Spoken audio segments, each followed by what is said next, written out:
starting with the great name of Allah, who is most merciful, beneficent, and know the deep secret of our heart. Assalamu alaikum. This is me, Ahsan Suleiman, and today my topic is French Revolution.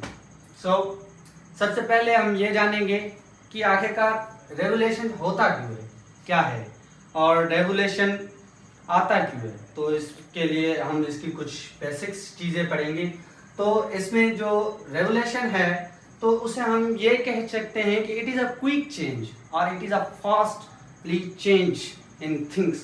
Means कि चीज़ों में जो है वो change आ जाए, means किसी वजह से, तो उसे जो है हम रेवोल्यूशन का नाम दे सकते हैं। जैसे हम पे जो है वो बिला वजह के रूल्स रेगुलेशंस लागू किए जाएं और हम पे बेजा जुल्म किया जाए और किसी कौम पे लाइक रूल्स और रेगुलेशंस टैक्सेस वगैरह वगैरह जो है वो लगाए जाए।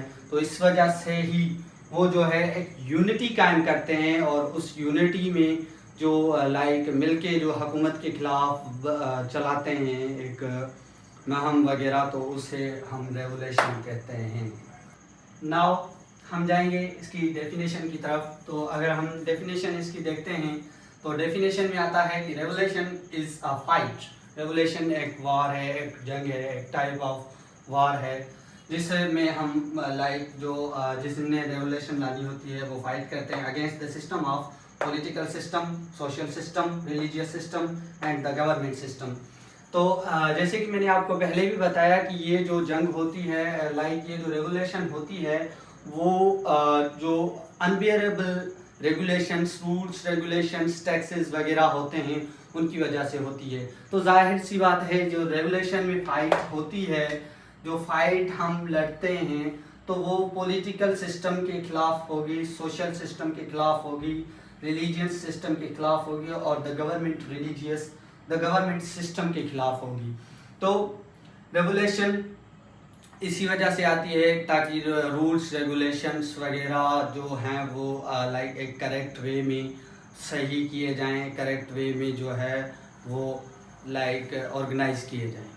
तो इसमें एक और पॉइंट भी आती है कि it has ideology vision. Means इसमें ये होता है कि जो अब जब आप पर जुल्म हो रहे होते हैं, जब आपकी सोशल सिस्टम, पॉलिटिकल सिस्टम या जो भी कह लें गवर्नमेंट सिस्टम वो जुल्म कर रहे होते हैं, तो तब आप में से ही कुछ बंदे होते हैं या एक बंदा होता है जो लाइक इस चीज़ पे नज़र रख रहा होता है कि आखिर वहाँ चल क्या रहा है। मीन्स वहाँ कौन से कानून चल रहे हैं, कौन से रेगुलेशंस वगैरह चल रहे हैं और कितने टैक्सेस वगैरह हैं। तो उस पर जो नज़र लगता है ना, तो उसी जो विजन को हम कहते हैं, तो उससे हम कहते हैं आइडियोलॉजी विजन होता है। उसके बाद आता है it involve support of every class of the society. Means इसमें जो है लाइक जाहिर सी बात है, इसमें जो बंदा नज़र रखता है तो वो लाइक क्या करता है कि एक यूनिटी बनाता है, लोगों के पास जाता है, उन्हें बताता है कि भाई ये जुल्म आपके साथ हो रहा है, ये चीज़ें आपके साथ हो रही हैं और आप जो है इसके खिलाफ आवाज़ उठाएंगे तो ही आपको फ़ायदा है, तो ही आपको रेवोल्यूशन मिलेगा, तो ही आपके टैक्सेस कम होंगे, तो ही आपको जो है अपने राइट्स मिलेंगे, तो ही आपको अपने हकूक़ मिलेंगे, तो ही आपको जो है वो ज़िंदगी जीने का एक मकसद मिलेगा, एक वे मिलेगा कि हम लाइक हमें कैसे रूलर चाहिए। तो उसमें जो है तो वो जब जाता है तो उसमें लाइक वो हर क्लास के बंदे के पास जाता है, एवरी क्लास बंदे के जो सोसाइटी में होते हैं उन सब के पास जाता है। जैसे कि एक होते हैं मिडिल क्लास, एक होते हैं लाइक जो रिच पीपल होते हैं या पॉलिटिक्स वगैरह में होते हैं, या जो लाइक कह लें एक मिडिल क्लास और एक अपर क्लास। सो दोनों क्लासों में जाता है। तो इसमें जो है लाइक एवरी पर्सन, मतलब एवरी क्लास का पर्सन होता है। अपर क्लास के भी होते हैं, upper class, lower class. Upper class के भी बंदे होते हैं और लोअर क्लास के भी बंदे होते हैं जो यूनिटी करके एक रेवोल्यूशन लाते हैं, एक न्यू चीज़ लाते हैं, एक न्यू गवर्नमेंट लाते हैं या new rules and regulations, taxes वगैरह के हिसाब से सब चीज़ें न्यू लाते हैं। तो अब हम आते हैं अपने मेन टॉपिक की तरफ, जो कि हमारा टॉपिक है फ्रेंच रेवोल्यूशन।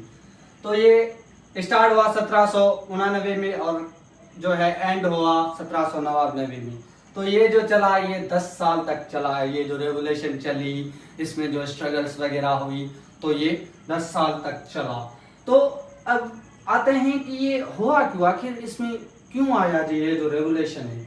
क्योंकि जब फ्रांस के लोगों पे जो है वो जुल्म बढ़ गए, टैक्सेस बढ़ गए, हर चीज़ बढ़ गई, इवन कि उनको इतना मजबूर किया गया कि लाइक वो किसी चीज़, अगर छोटी चीज़ भी लेते ना, तो उनमें भी आप उनको बड़े से बड़े टैक्सेस पे करने पड़ते। उनकी जितनी सैलरी नहीं थी जितना वो टैक्सेस वगैरह पे कर रहे थे।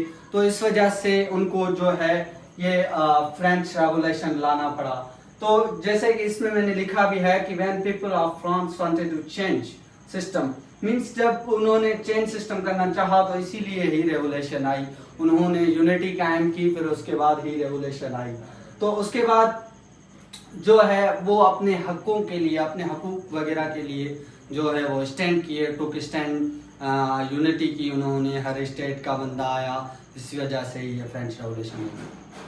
उसके बाद जो फ्रेंच रेवोल्यूशन आई उस वक्त में जो फ्रांस का किंग था वो था लुइस 16। जो लुइस 16 था वो उस वक्त का किंग था, और उसकी जो 2 मेन विशेज है ना, वो मतलब सबसे बड़ी विशेज जो थी उसकी 2 थी। तो उसकी सबसे पहली विश जो थी वो यही थी कि वो फ्रांस को मतलब हाई प्रॉस्पेरिटी पे देखना चाहता था, हाई वैल्यू पे देखना चाहता था। मीन्स वो चाहता था कि फ्रांस का जो नाम है ना वो सबसे ऊपर हो, यूरोप कंट्रीज में सबसे ऊपर फ्रेंच का नाम हो। और उसकी जो सबसे लाइक दूसरी जो हाँ मतलब एक मेन विश वो भी थी कि उसके दरबार में जितने भी लाइक बंदे थे, तो कुछ ऐसे बंदे थे कि जो इसके खिलाफ साजिशें करते थे। तो इसका यही विश थी कि कंट्रोल देम, मीन्स जो उसके खिलाफ साजिशें करते थे और उसके खिलाफ लाइक साजिशें वगैरह करते थे, उसके खिलाफ पीछे उसके खड्डे खोदते थे। तो इस वजह से लाइक इसकी यही भी विश की थी कि उनको जो है उनको कंट्रोल में आना जाए, और उन्हें कंट्रोल में ला के फिर जो है हमारी हुकूमत बचाई जाए। उसके बाद क्या होता है कि जो किंग होता है कि उसे तो लाजमी सी बात है कि कोई ना कोई वे सोचना था ताकि वो अपने साजिश जो कर रहे थे उनको रोकना। तो उसने क्या कराया कि उसने एक लाइक महल बनवाया, जिस महल में करीब 700 रूम्स थे, और उसमें तकरीबन इतना बड़ा महल बनवाया कि उसमें तकरीबन 15,000 मजदूरों ने जो है ना 15,000 मजदूरों ने काम किया। और उसमें जो है उसने आलीशान पेंटिंग्स लगवाई, यूनानी चीज़ें लगवाई, और उसमें लाइक सोने की और चांदी की चीज़ें लगवाई वहाँ पे। तकरीबन कहा जाता है कि 7,000 जो पेंटिंग्स है वो लगवाई गई। तो उसके बाद जो है उसने महल एक तमीर करवाया। इतना बड़ा महल था कि उसमें करीब 20,000 लोग रह सकते थे। तो क्या होता था कि वो इतना फेमस हो गया कि फॉरेन कंट्रीज, दूसरे कंट्रीज के लोग जो है वो देखने आते थे कि महल कैसा बना हुआ है, और वो क्या करते थे कि वहाँ जाके उसकी कॉपी बनवा लेते थे। मीन्स जो है उसकी कॉपी बनवा लेते थे। वो इतना था रेयर टाइप का एक महल बना हुआ था। तो उसके बाद जो है बादशाह की पहली ख्वाहिश तो पूरी हो चुकी थी, जो 2 ख्वाहिशात मैंने आपको बताई थी। तो उसमें पहली एक ख्वाहिश थी कि वो फ्रांस को मशहूर करना चाहता था, खुद का नाम मशहूर करना चाहता था। उसके बाद आती है दूसरी पॉइंट। तो दूसरी पॉइंट में आता है कि वो अपने साजिशों को रोकना चाहता था अपने। तो उसने ये कदम उठाया कि महल में जो रहने की जगह थी वो 20 के लोगों की थी। मीन्स 20,000 लोग महल में रह सकते थे। तो उसने क्या किया कि वहां से जो है 10,000 दरबारी जो तकरीबन साजिशों वगैरह में मिले हुए थे उसके खिलाफ, तो उनको बुलाया, और उनको बुला के लाइक वहां पे कहा कि आप लोग यहाँ पे स्टे कर सकते हैं। अब उनको इतना मसरूफ कर दिया कि लाइक वो जो है मतलब साजिशों वगैरह से दूर हो गए और अपना लाइक एक ही अलग ही दुनिया में रहने लगे। तो उसके बाद हुआ ये कि उस महल में जो अयाशियाँ चल रही थी, अलग अलग किस्म की अयाशियाँ चल रही थी, अलग अलग किस्म की चीज़ें चल रही थी। तो उसमें जो है वो जो वहाँ पे जो लाइक लोग स्टे किए हुए थे, बादशाह और दूसरे जो दरबारी वगैरह थे वहाँ पे तकरीबन 10,000 लोग थे। तो उनकी अयाशियों का खर्च, उनका दूसरा खर्च, वो अपनी जेब से 1 रुपया भी नहीं भरते थे। वो जो भी खर्च करते थे तो वो टैक्स से किया जाता था। तो इसलिए कुछ टाइम तक तो ये काम सही चला, लेकिन कुछ टाइम के बाद जो है हुकूमत ने इतने टैक्सेस बढ़ा दिए कि जो कॉमनर्स थे, जो मिडिल क्लास वाले थे, उनके लिए टैक्स भरना लाइक एक मुश्किल ही टास्क हो गया। मीन्स इकोनॉमिक्स क्राइसिस आ गई, तो उनको इकोनॉमिक्स क्राइसिस ने भी बहुत तंग कर दिया था। तो उसके बाद क्या हुआ कि जो वहाँ का किंग था, किंग लुइस 16, तो उसने तो वैसे भी टैक्सेस वगैरह बढ़ा दिए थे, और वहाँ के जो इकोनॉमिक्स क्राइसिस वगैरह थे वो बहुत ही मतलब बदतर से बदतर वहाँ के हालात हो चुके थे। लोगों को अपने राइट्स नहीं मिल रहे थे, हकूक़ नहीं मिल रहे थे, और उन पर बेजा के रूल्स रेगुलेशन टैक्सेस वगैरह लगाए गए थे। उसके बाद उसने क्या किया कि जब अमेरिकन रेवोल्यूशन चल रही थी, अमेरिकन रेवोल्यूशन, तो उसने जो है उसको मदद के लिए आर्मी भेजी, फोर्सेस भेजी, एम्यूनेशन भेजी, और मनी, फूड वगैरह सब कुछ भेजा। मतलब उसने जो है गन भेजी, गने मतलब गन्स भेजी, पैसा भेजा, और जो फूड वगैरह होता है आर्मी भेजी, और बहुत सारी चीज़ें जो है उन्हें मतलब हेल्प में प्रोवाइड की। तो उसमें से जो लोग थे वो भी उस वजह से नाराज़ हुए कि हम यहाँ जो है इकोनॉमिकल क्राइसिस जो है वो कर रहे हैं फेस, और वो जो है कि दूसरे कंट्रीज़ की हेल्प कर रहा है। तो उसमें इसी वजह से भी रेगुलेशन आई। तो क्योंकि देखें, अगर आपके मुल्क के खुद के हालात सही नहीं है, आप खुद भी, आपके खुद के भी लाइक लोग इतने टैक्सेस पे कर रहे हैं कि वो जो भी सैलरी वगैरह लेते हैं उसका आधा हिस्सा तो उनका तकरीबन टैक्सेस में ही चला जाता है। उनको जो है इतनी इकोनॉमिक्स क्राइसिस वगैरह से वो फेस कर रहे हैं कि उनकी लाइफ काफ़ी डिफ़िकल्ट हो गई है। तो इसी वजह से भी उन्हें गुस्सा आया कि आप जब आपके अपनी कंट्री फ्रांस के ही हालात सही नहीं है, जब उसमें ही इतने प्रॉब्लम्स चल रही है, तो आप अमेरिकन रेवोल्यूशन की हेल्प कैसे कर सकते हैं। उसके बाद हम डिस्कस करेंगे इस टॉपिक के जो है फ्रेंच रेवोल्यूशन के जो मेन कॉजेज़ हैं वो। तो इसमें जो मेन कॉजेज़ आते हैं वो तो 3 आते हैं: social causes, political causes and economic causes. तो सोशल कॉजेज़ क्या है? तो सोशल कॉजेज़ ये है कि जब वहाँ पे लोगों के ज़्यादा टैक्सेस लगाए गए, उन लोगों के जो है वो राइट वगैरह उन लोगों को नहीं मिल रहे थे, उनको अपने हकूक़ नहीं मिल रहे थे, तो वहाँ के जो अमीर लोग थे वो भी उनके साथ लाइक एक गरीबों वाला जो है बिहेवियर वगैरह करते थे। तो इसी वजह से मतलब उनके जो साथ जो है वो सोशलाइज नहीं हुआ करते थे। इनमें जो है तकरीबन से कहा जाता है कि सोशल जो कॉज है उसमें ये होता था कि वहाँ जो है 3 कैटेगरीज होती थी बंदों की। एक होती थी क्लर्जी, एक होती थी नोबिलिटी, और एक होती थी कॉमनर्स। तो टैक्सेस जो सिर्फ पे करने पड़ते थे वो पे करने पड़ते थे कॉमनर्स को, ना नोबिलिटी वालों को, ना क्लर्जीज को, ना जो है दूसरे बंदों को। टैक्सेस सिर्फ पे करने पड़ते थे कॉमनर्स को। तो उन्होंने इतने टैक्सेस वगैरह बढ़ा दिए कि जो है उनका रहना वगैरह जो है वो बहाल हो चुका था। उसके बाद आ जाता है पॉलिटिकल कॉज। अब पॉलिटिकल कॉज में ये आता था कि जो वहाँ के इदारे थे, वहाँ के जो एडमिनिस्ट्रेटर थी, तो वो लाइक वहाँ के जो इदारे थे ना, और जो एडमिनिस्ट्रेशन थी, वो सब कोई अपने रूल बनाता था। हर कोई अपने रूल बनाता था और अप्लाई करवाते थे सिर्फ कॉमनर्स को, ना क्लर्जीज को, ना नोबिलिटी वालों को, ना क्लर्जीज को। सिर्फ अप्लाई होता था तो वो कॉमनर्स पे होता था।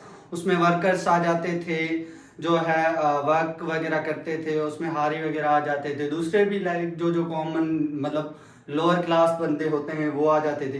तो लॉ जो है सिर्फ उन्हीं पे अप्लाई किया जाता था, क्योंकि अमीर लोग जो होते थे वो तो सिर्फ अपनी लाइफ जो अयाशी वगैरह है उसी में गुजारते थे। उसके बाद आता है जो इसका कॉजेज़ था, वो शायद यही मेन कॉजेज़ भी कहा जा सकता है, इकोनॉमिकल कॉजेज़। तो इसमें क्या होता था कि जो बादशाह होता था और उन्होंने जो महल बनवाया था, और उनमें जो लाइक पेंटिंग्स वगैरह जो भी उसमें खर्चा आया उससे लेकर जो उसमें बंदे रहते थे, उनके जो साजिशी बंदे थे, 10,000 बंदे जो महल में रहते थे, उनके टोटल आयाशियाँ, खर्चे वगैरह जो भी होते थे वो हुकूमत के टैक्स से ही जाते थे, हुकूमत के ख़जाने से ही जाते थे। वो जो है अपने खीसे से, अपने जो जेब से 1 रुपया भी खर्च नहीं करते थे।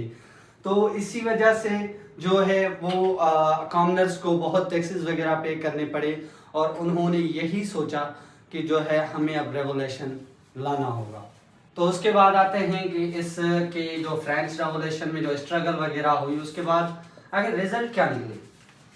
तो वहाँ के बंदे जो थे वो काफ़ी तंग आ चुके थे टैक्सेस से, रूल्स रेगुलेशन से, बेजा जो है वो टैक्सेस, राइट्स का ना मिलना, दूसरी चीज़ें, और जो है वो एक लाइक अलग ही टाइप के मतलब जो है ना वो तंग आ चुके थे।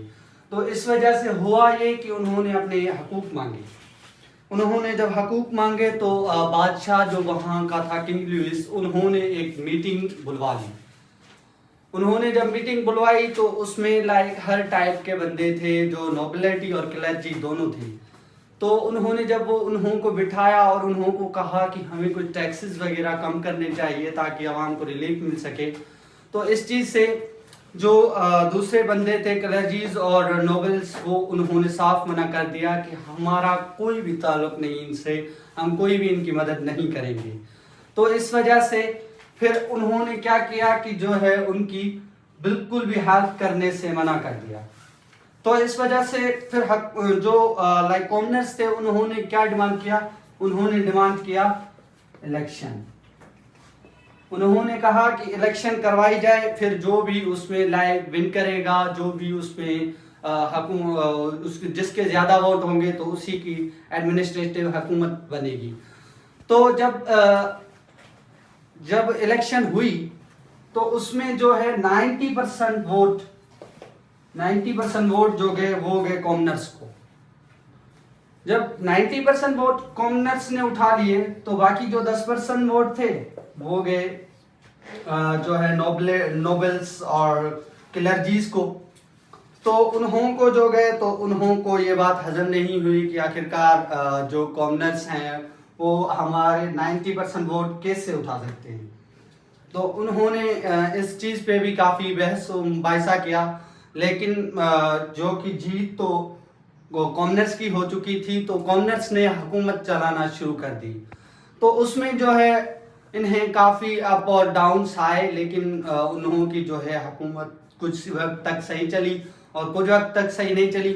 उसके बाद जो है काफ़ी वक्त के बाद जो है नेपोलियन आया और नेपोलियन ने अपनी एक हुकूमत बना ली। तो वो एक अलग टॉपिक है, उस पर लाइक एक अलग ही वीडियो बन सकती है।